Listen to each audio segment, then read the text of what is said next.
నేను చెప్పినదేమనగా, పితరులకు చేయబడిన వాగ్దానముల విషయములో దేవుడు సత్యవంతుడని స్థాపించుటకును, అన్ని జనులు ఆయన కనికరమును గూర్చి దేవుని మహిమపరచుటకును, క్రీస్తు సున్నతి గల వారికి పరిచారకుడు ఆయను. అందు విషయమై ఈ హేతువు చేత అన్ని జనుల్లో నేను నిన్ను స్తుతింతును, నీ నామ సంకీర్తనము చేయుదును అని వ్రాయబడి ఉన్నది.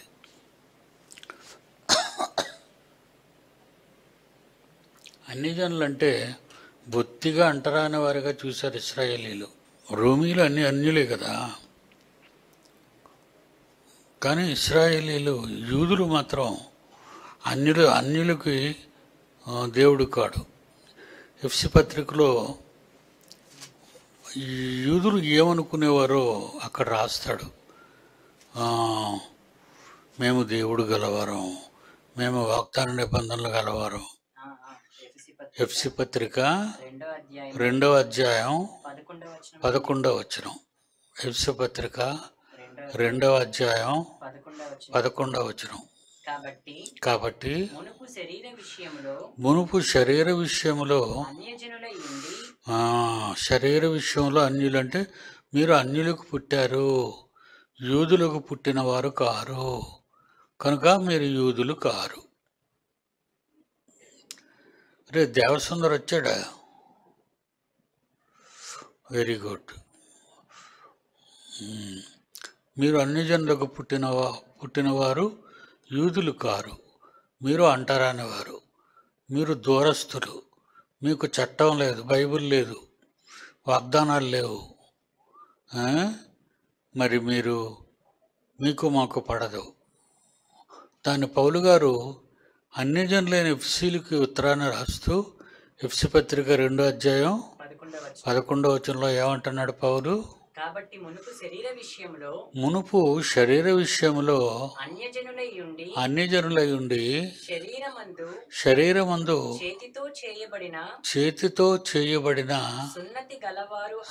సున్నతి గలవారైన ఈ యూదుల చేత అనబడిన సున్నతి లేనివారు అనబడిన అన్యజనులు ఆ కాలమందు ఇశ్రాయేలీలతో సహపౌరులు కారు.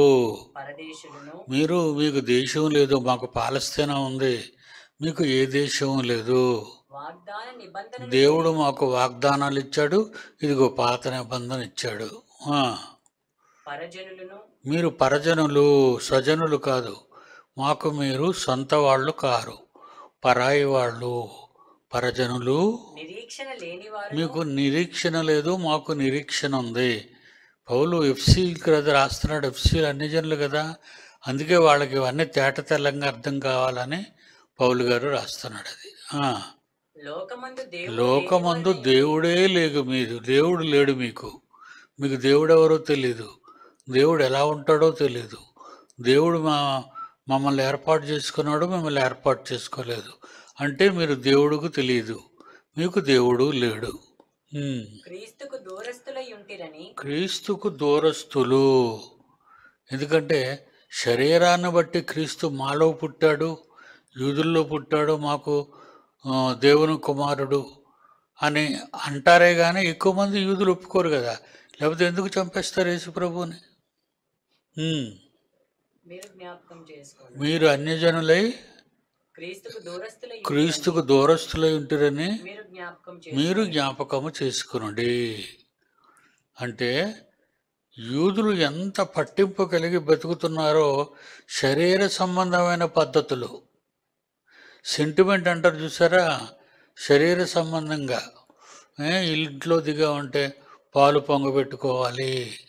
కొత్త ఇంట్లోకి వెళ్ళారనుకోండి, అక్కడ ఏం చేస్తారు, వెళ్ళి పాలు పొంగిస్తారు, అదొక పద్ధతి. తెల్లవారు లేచారనుకోండి, సూర్య నమస్కారం చేస్తారు. వాళ్ళకి అలవాటు అయిపోయింది, వాళ్ళకి అది అలవాటు. సెంటిమెంటల్ ఫీలింగ్స్ అంటారు వాటిని. కనుక యూదులు అలాంటి నియమ నిబంధనలు కలిగిన వారు. యూదులు అలాంటి నియమ నిబంధనలు కలిగిన వారు. అందు గురించి ఏమంటున్నాడు 11వ వచనంలో, కాబట్టి మునుపు శరీర విషయములో అన్యజనులయుండి శరీరమందు చేతితో చేయబడిన సున్నతి గలవారు, వాళ్ళకి సున్నతి, చేతితో చేయబడిన సున్నతి అంటే సుల్తీ చేస్తారు. ఇస్లాంలో కూడా అది ఉంది. సున్నతి పుట్టిన 8వ రోజున సున్నతి చేస్తారు. అలాగే ఇస్లాములు కూడా సుల్తీ చేస్తారు. మరి క్రైస్తవులు బాప్తిస్మం తీసుకుంటారు. క్రైస్తవులకు బాప్తిస్మే, యూదులకి సున్నతి. ఏ యూదులకు సున్నతో ఆ ఇస్మాయేలీలకి అబ్రాహాము సంతానంలో వాళ్ళకు కూడా సుల్తి. కనుక ఇక్కడ ఏమంటున్నాడు, సున్నతి గలవారు ఎవరు? యూదులు. సున్నతి గలవారు అనబడిన యూదుల చేత సున్నతి లేనివారు, మీకు సున్నతి లేదు, దూరంగా ఉండండి. సున్నతి గలవారు అనబడిన చేత సున్నతి లేనివారు అనబడిన మీరు ఆ కాలమందు ఇశ్రాయేలుకి ముందుగా ఇప్పుడు పుట్టారు కానీ మీరు క్రొత్త నిబంధన కాలంలో చెప్తున్నాడు. ఇప్పుడు పుట్టారు కానీ కొత్త నిబంధన కాలంలో ఎఫ్సీలారా, ఆనాడైతే ఇశ్రాయేలీల కాలంలో అయితే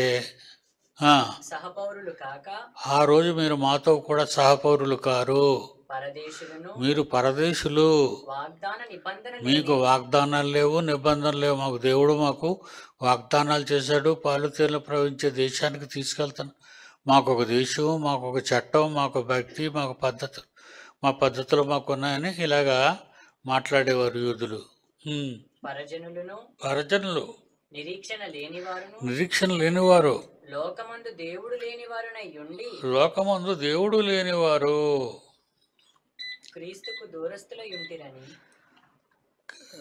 దేవుడు లేనివారు అన్నాడు. ఇటు దేవుడే లేదు. నిజంగానే మరి అన్ని జనులకు దేవుడు లేడు.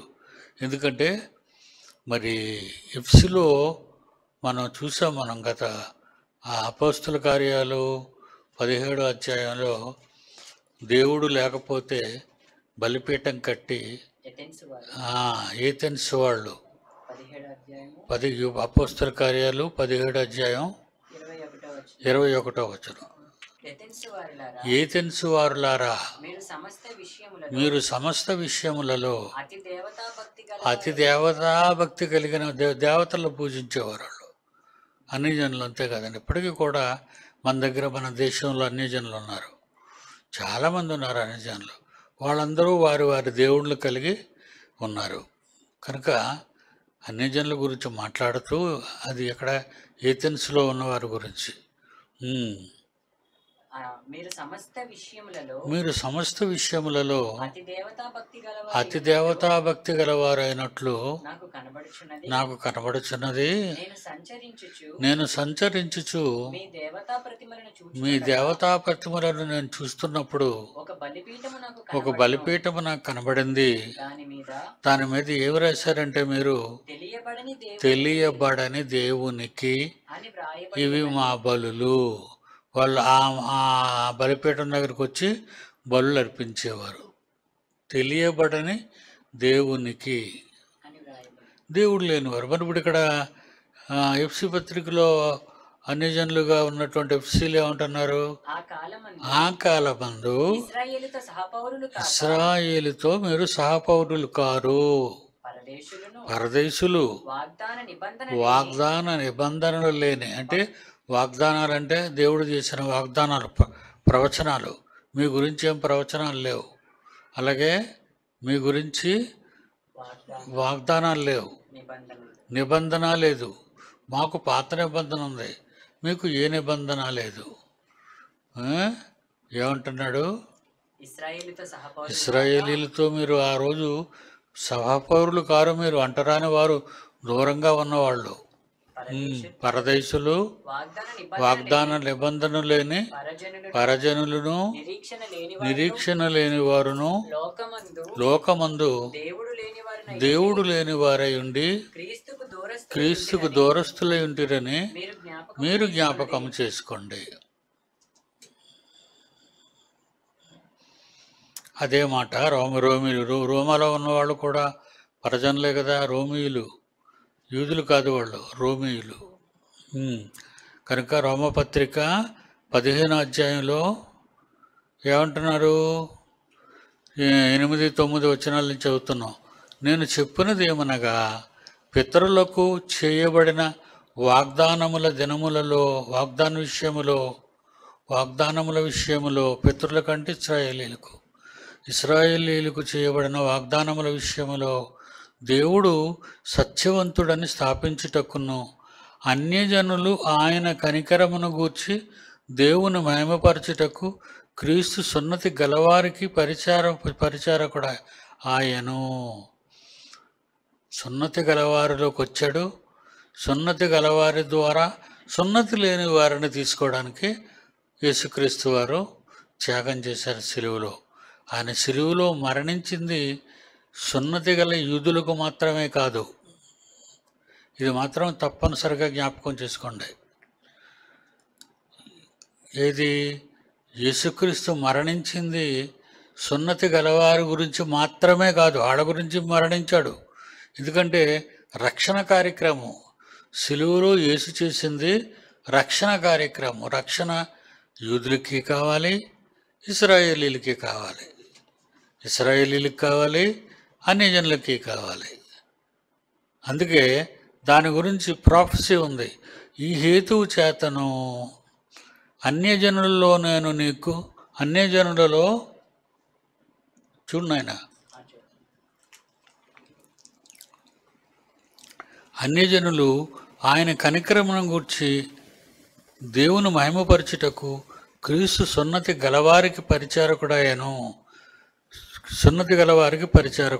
ఇందు విషయమై ఈ హేతువు చేతను అన్ని జనుల్లో నేను నిన్ను స్తుతింతును, నీ నామ సంకీర్తనము చేయదు అని వ్రాయబడి ఉన్నది.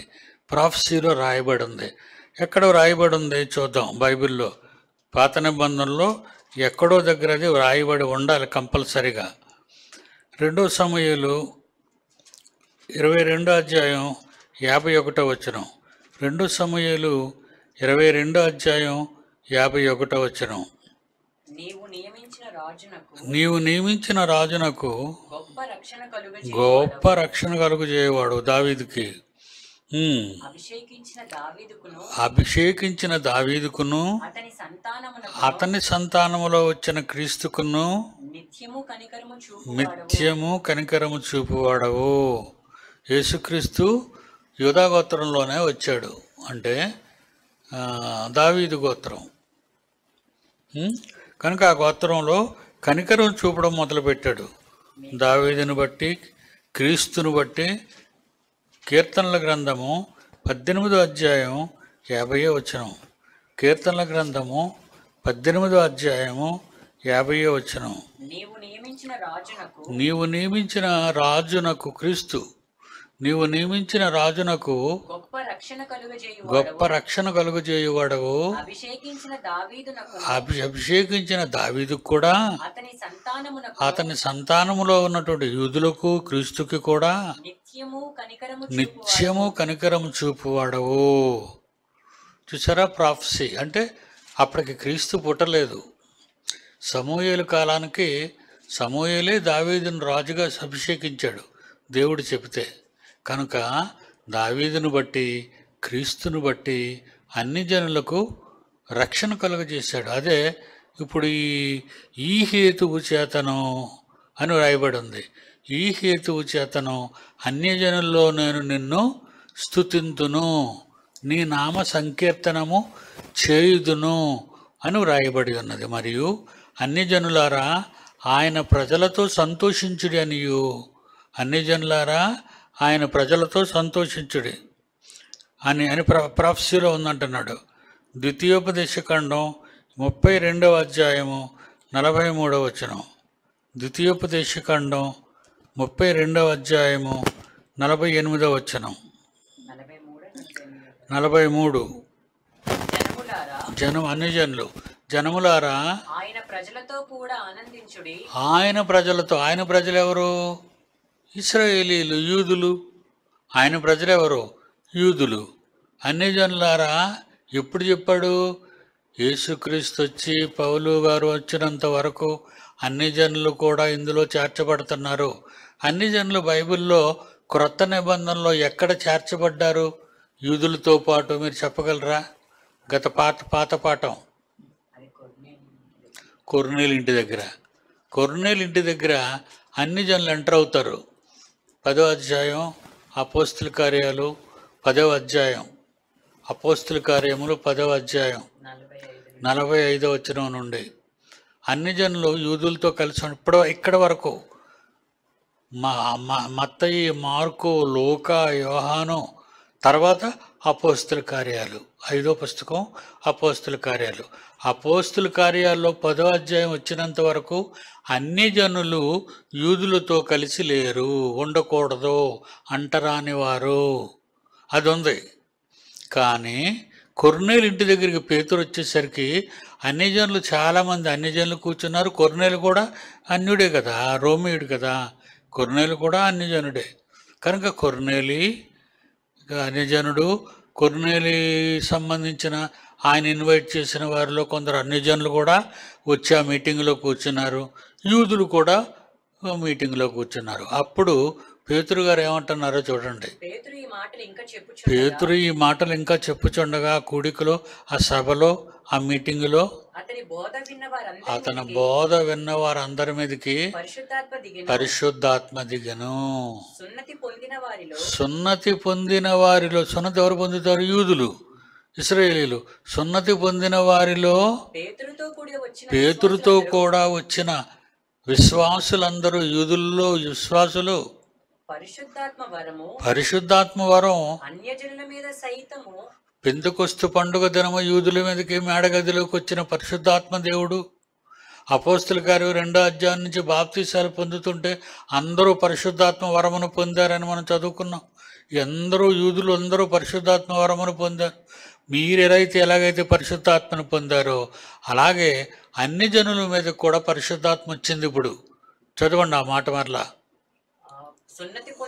సున్నతి పొందిన వారిలో పేతురుతో కూడా వచ్చిన విశ్వాసులందరూ పరిశుద్ధాత్మ వరము అన్యజనుల మీద సైతము కుమ్మరింపబడి ఉండుట చూచి దిగ్భ్రాంతి నొందిరి.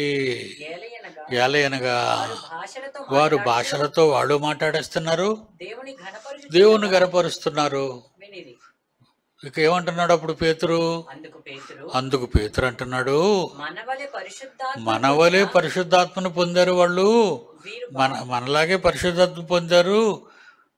అపోస్తుల మేడగదిలో ఉన్నప్పుడు ఆ రోజు ప్రసంగానికి 3000 మంది మార్చబడిన తర్వాత అందరి మీదకి పరిశుద్ధాత్మ దేవుడు వరంగా వచ్చేసాడు కదా. ఆనాడు వరంగా వచ్చిన దేవుడు ఈనాడు వీళ్ళ మీద కూడా వచ్చేసాడు. చదువు నాయనా. మనవలే పరిశుద్ధాత్మ పొందిన వీరు అది వీళ్ళకి బాప్తీసం ఇవ్వద్దని ఎవరైనా నీళ్లకు ఆటంకం చేయగలరా అని చెప్పి యేసుక్రీస్తు నామమందు బాప్తిస్మము పొందవలనని ఆజ్ఞాపించెను. కమాండ్, ఆర్డర్, ఆజ్ఞ వచ్చేసింది. మీరు కూడా బాప్తిస్మం పొందేయండి. మిమ్మల్ని కూడా దేవుడు కలిపేసుకున్నాడు. అన్ని జనులకు యేసుక్రీస్తు ద్వారా అన్ని జనులకు కూడా యేసుక్రీస్తు రాజుగా, యూదులకే కాదు అన్ని జనులకు కూడా రాజుగా, అంటే మనకు కూడా, మనం అన్ని జనులు, మనకు కూడా రాజుగా ఆయన అయ్యాడు. అన్ని జనులారా, అందుకే ఉన్నాడు పాఠ్యభాగంలోకి రండి. 10వ వచనం పాఠ్యభాగంలో 10వ వచనం. అన్ని జనులారా ఆయన ప్రజలతో సంతోషించండి. మీరు కూడా వేరుగా ఉండనవసరం లేదు. ఇప్పుడు యూదులతో కలిసిపోండి. ఆయన ప్రజలతో సంతోషించుడనియు ఆయన ప్రజలతో సంతోషించు సంతోషించుడనియు సంతోషించుడనియు మరియు సమస్త అన్యజనులారా ప్రభువును స్తుతించు. ప్రభువును స్తుతించండి. ఇప్పుడు మీరు ఇక సకల ప్రజలు ఆయనను ఆయన్ని కొనియాడుదురుగాక నీవు చెప్పి ఉన్నది. ఇప్పుడు ఇప్పుడు చూద్దాం ప్రవచనం. ఇప్పుడు అది ప్రవచనం బైబిల్లో మీకు సపరేట్గా రాయబడతాయి. ఆయన రాయబడి ఉన్నది అన్న తర్వాత మీ బైబిల్లో సపరేట్గా ఉంటుంది ఆ వాక్యం. ఇలా సపరేట్గా ఉన్నవన్నీ ప్రాఫెసీలు, వాగ్దానాలు. మర్చిపోకండి, అర్థమైందా? ప్రాఫెసీలు అవి అంటే దేవుని వాగ్దానాలు. అంటే పాత నిబంధనలో ప్రవక్తలైన వారు యేసుక్రీస్తు రాకముందే ముందుగా తెలియజేసింది వార్తలో. ఈ వార్తలో ముందుగానే చెప్పారు. అంటే సుమారు 1000 సంవత్సరాలు, 670, 800 సుమారు ఈ సంవత్సరాల కాలంలో వ్రాయబడినవి అన్నీ కూడా క్రీస్తుకు ముందు. క్రీస్తు తర్వాత మనం ఉన్నవాళ్ళం. మనం ఈరోజు క్రీస్తు 2025 క్రీస్తు వచ్చిన తర్వాత ఉన్నవాళ్ళం. మనం 2025 మనం ఉన్నాం. మరి వాళ్ళు ఎప్పుడున్నారు అనేది ఈ మాటలు ఎప్పుడు చెప్తున్నాడు? అపోస్తుల కార్య రోమాపత్రికలో చెప్తున్నాడు పౌలు. అది యేసుక్రీస్తు కాలం ఇంచుమించు 50, 55, 60 సంవత్సరాల్లో ఈ రోమాపత్రిక రాయబడింది. క్రీస్తు వచ్చిన తర్వాత 60 ఏళ్లలో రాయబడింది. ఇది క్రీస్తు రాకముందు 1000 ఏళ్లలో 1000 నుంచి 800 నుంచి 1000లో వ్రాయబడి ఆ ప్రవచనాలు ఇవన్నీ మీరు జాగ్రత్తగా అండర్స్టాండ్ చేసుకోవాలి ఇవి. కనుక ఆ రోజు అలా చేసిన తర్వాత ఈరోజు మనం దాన్ని చదువుకుంటున్న వాళ్ళకి జరిగినవన్నీ, మనకు ముందు జరిగినవన్నీ మనం ఇప్పుడు జ్ఞాపకం ఉంచుకోవాలి ఇవన్నీ కూడా. ఎందుకంటే ప్రపంచ పరిస్థితులు బాగలేవు. ప్రతిరోజు భూకంపం, ప్రతిరోజు ప్రపంచ వార్తలు చూస్తాను నేను. ప్రతిరోజు భూకంపం. మళ్ళా 7.2 గనాలో ఉంది ఆఫ్రికాలో. అక్కడ మళ్ళా భూకంపం ఈవేళ 7.2 మ్యాగ్నిట్యూడ్స్. అంటే చాలా బలమైన భూకంపాలు వస్తున్నాయి. 3000 మంది మయన్మారు, థాయిలాండ్లో చనిపోయిన వారు, బ్యాంకాక్లో చనిపోయిన వారు.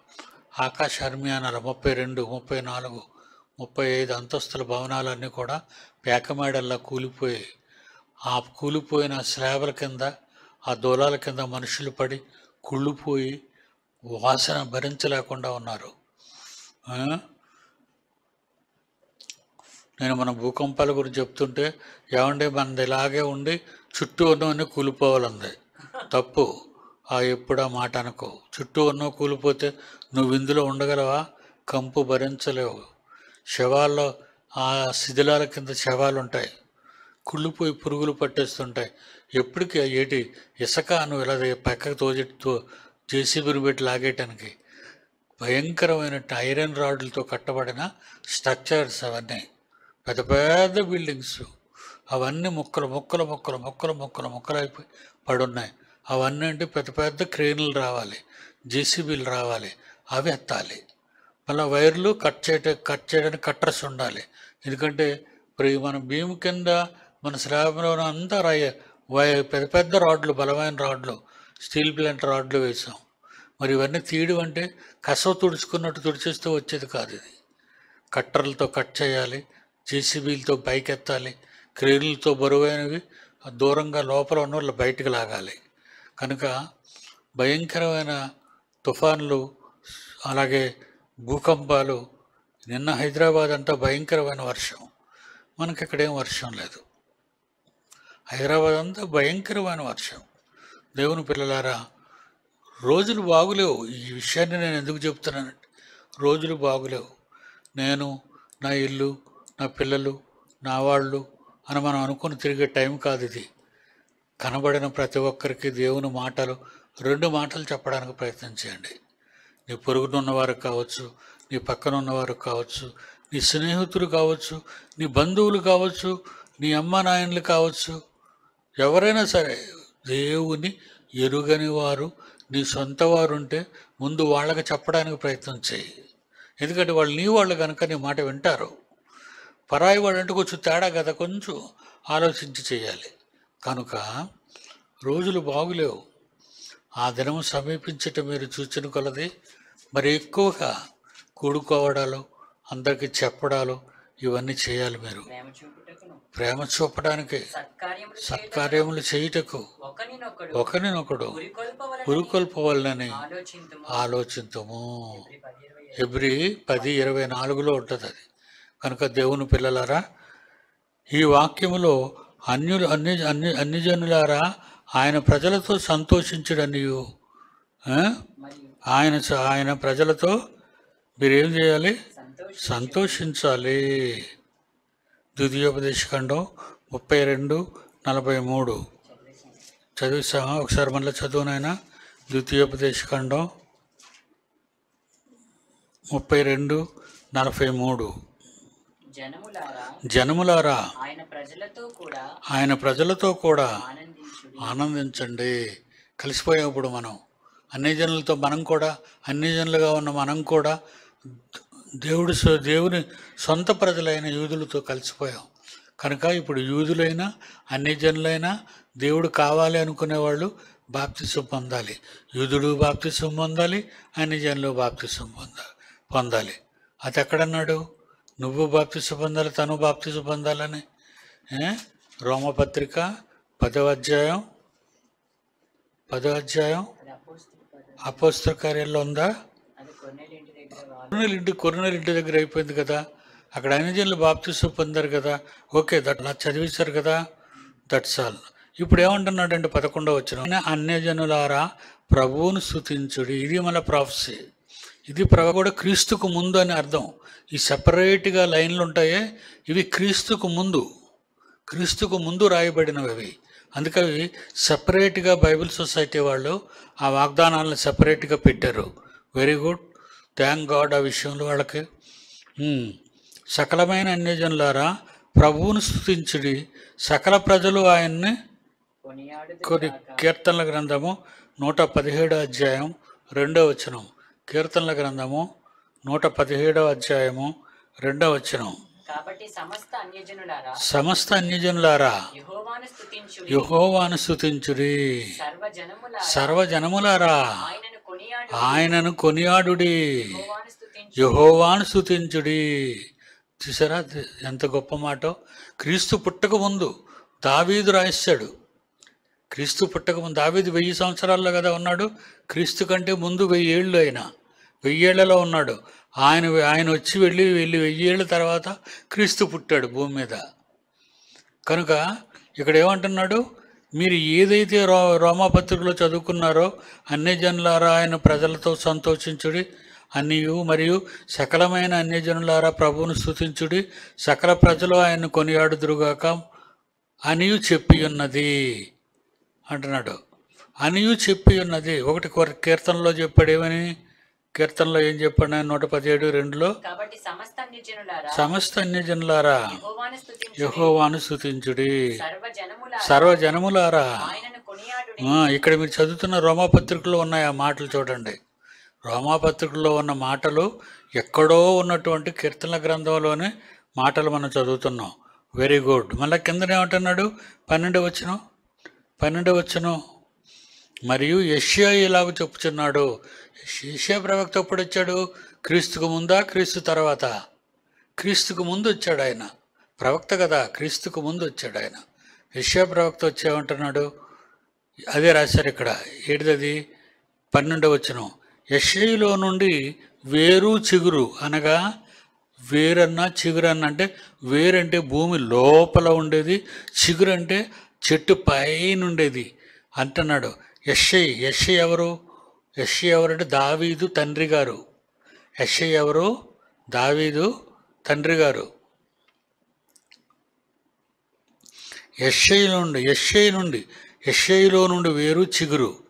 యెషయాకు ఎవరిని కన్నాడు? దావీదుని కన్నాడు. దావీదు ఎవరిని కన్నాడు? ఇంకా సొలొమోను దగ్గర నుంచి ఈ లిస్ట్ అంతా చదువుకొని వస్తే జాతకం లిస్టులో మత్తయి సువార్తలో మీకు మొత్తం ఆ పేరా అంతలో చివరికి వచ్చేసరికి యెషయి యేసుక్రీస్తు దావీదు కుమారుడు అని వస్తుంది. కనుక దావీదు కుమారుడుగా పుట్టాడు. ఆ మాటలు క్రీస్తు పుట్టక ముందే యెషయిలో నుండి వేరు చిగురు, ఏమండి, వేరు అంటే భూమి లోపలికి వెళ్ళేది, చిగురు అంటే చెట్టు చివరిలో ఉండేది, శిరస్సు భాగంలో ఉండేది, ఆకాశం అంత ఎత్తులో కనబడుతుంది చిగురు, భూమి భూగర్భం లోపలికి వెళ్ళిపోద్ది వేరు. కనుక యేసుక్రీస్తు ఎక్కడి నుంచి వచ్చారట?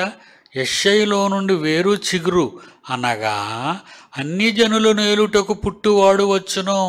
యేసుక్రీస్తు అన్ని జనులను ఏలుటకు పుట్టినవాడు వస్తాడు. అన్ని జనులను ఏలుటకు అనగా అన్ని జనులను ఏలుటకు పుట్టువాడు వచ్చును. ఆయన యందు అన్ని జనులు నిరీక్షణ ఉంచుదురు.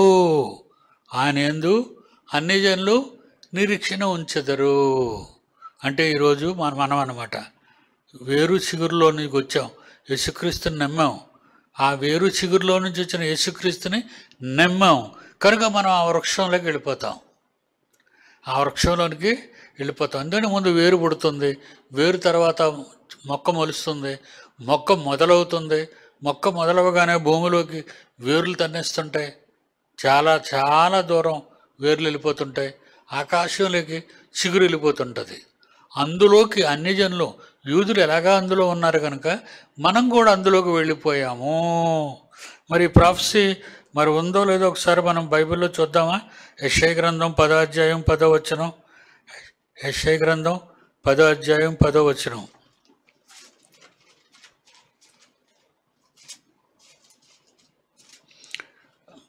యెషయా 11:10.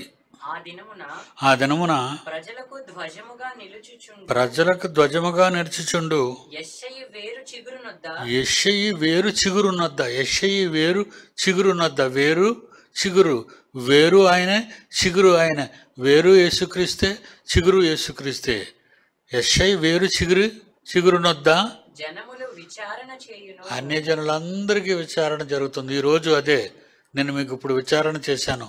భూమి మీద భూకంపాలు వస్తున్నాయి, ఇక్కడ అక్కడ లేదు. నెక్స్ట్ మన ఇండియానట. అది చెప్పిన తర్వాత ఏది చెప్పాడు? భూకంపం మయన్మారు, మరి ఆ బ్యాంకాక్ భయంకర భూకంపాలతో పోలుస్తూ ఆ బెల్ట్ భూమి కింద ఇంచుమించు 50 అడుగులు అతిపెద్ద పొడవు వెడల్పోయిన రాతి పలకలు ఉంటాయి. రాతి పలకలు వెడల్పు ఎంత అనుకుంటున్నారు? ఇంచుమించు 5-6 కిలోమీటర్ల వెడల్పు రాతి పలకలు, దలసరవి. 5-6 కిలోమీటర్లు వెడల్పు కలిగిన రాతి పలకలు, చుట్టూ 4 పలకలుగా 5-6 కిలోమీటర్లు. అవి కూడా పలకలన్నీ కూడా ఈ మండుతున్న భూమిలో మండుతున్న భయంకరమైన లావా చుట్టూ దేవుడు సృష్టిలో పేర్చాడు. ఒక గుండ్రమైన ఒక తప్పేలలో మీరు నీళ్లు పెట్టి ఎలాగైతే మరగబెడతారో అలాగే భూమికి గుండ్రంగా ఈ రాతి పలకలో చక్రం ఉంది. భూమికి లోపల మన కింద, మన కాళ్ళ కింద భూమికి గుండ్రంగా లోపల భాగం అంతా కూడా రాతి పలకలతో. ఈ లోపల లావా మండుతుంటుంది, అగ్నిపర్వతాలు బద్దరైపోయి బయటికి విరజుమ్ముతుంటుంది, అది లోన మరుగుతుంటుంది.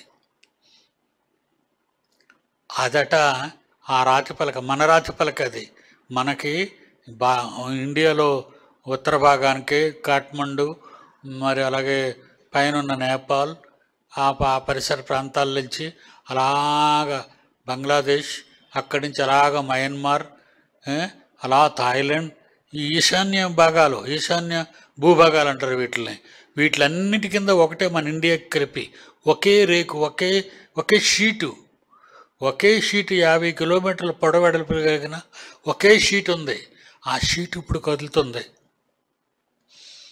దానికి దగ్గరగా ఉన్నవి అవే. ఇప్పుడు నెక్స్ట్ మనకంటున్నాడు. నెక్స్ట్ భయంకరమైనటువంటి ఈరోజు ఈ పరిస్థితులు భారతదేశానికే అని ఇస్తున్నారు శాస్త్రవేత్తలు. కనుక నేను ఎందుకు చెప్తున్నానంటే బీ అలర్ట్. ఇక మీరందరూ లోకంలో ఉన్న సరదాలు, సంతోషాలు ఇవన్నీ మర్చిపోండి. ప్రతిరోజు దేవుడిని జ్ఞాపకం చేసుకోండి, ప్రతిరోజు దేవుడిని అడగండి. దేవుడు నిన్ను బట్టి పట్టణాన్ని కాపాడచ్చు. నన్ను బట్టి పట్టణాన్ని కాపాడచ్చు. అడగండి. కానీ మీరు ఒక పని చేయాలి. ఈలోగా ఎవరికో ఒకరికి ఒక మాట, రోజుకొక మాట, రోజుకు కరపత్రం ఎవరికైనా చాలు. నువ్వు ఆ వర్క్ చేయి, ఆయన చూసుకుంటాడు. కనుక ఇక్కడికి వచ్చేసరికి ఏమంటున్నాడు 11:12 సకలమ ఏషి 11:10 ఏమంటున్నాడు? ఆ దినమును ప్రజలకు ధ్వజముగా నిలిచిచుండు. యెషయి వేరు చిగురైన క్రీస్తునొద్ద జనములు విచారణ చేయను. జనములందరికీ విచారణ జరుగుతుంది. ఇప్పుడు ఎవరు నన్ను స్వీకరించారు, ఎవరు నన్ను స్వీకరించలేదు, ఎవరు నన్ను నమ్మారు, ఎవరు నన్ను నమ్మలేదు. ఈ లోకంలో ఉన్న ఈ ఆశలు, ఈ సరదాలు, ఈ కోరికలు అనుభవించిన ఈ రోజులు చాలు. ఇక ముందు మనం కంపల్సరిగా దేవుని కొరకు బ్రతకాలి. దేవుని కొరకు కించిత్తు అయినా మనం దేవుని కొరకు బతికితేనే తప్ప మనం దేవుని సన్నిధికి చేరలేం. మనకంటే ముందు వెళ్ళింది. నేను ఎప్పుడు అదే ఆలోచిస్తుంటాను. ఆ ప్రసాద్ భార్య ఇప్పుడు వాళ్ళతో మాట్లాడుతుంటుంది. కొన్ని రోజులు అయింది నాతో మాట్లాడారు ఆ సోదరిమణులు, సోదరులు, మా డాడీ మాట్లాడాడు నాతో అని అక్కడ పరదేశంలో మన వాళ్ళు ఉన్నారు కదా, అక్కడ వాళ్ళతో మాట్లాడుకుంటారు. కనుక మనం అక్కడికే వెళతాం. కళ్ళు మూస్తే వెళ్ళిపోయే చోటు ఒక్కటదే. కనుక ఆ చోటుకి మనం వెళ్ళకపోయామో మరో చోటు మనం తట్టుకోలేం. Okay, God bless you. రేపు కలుసుకుందాం ఉదయం. అందరికీ సెలవు.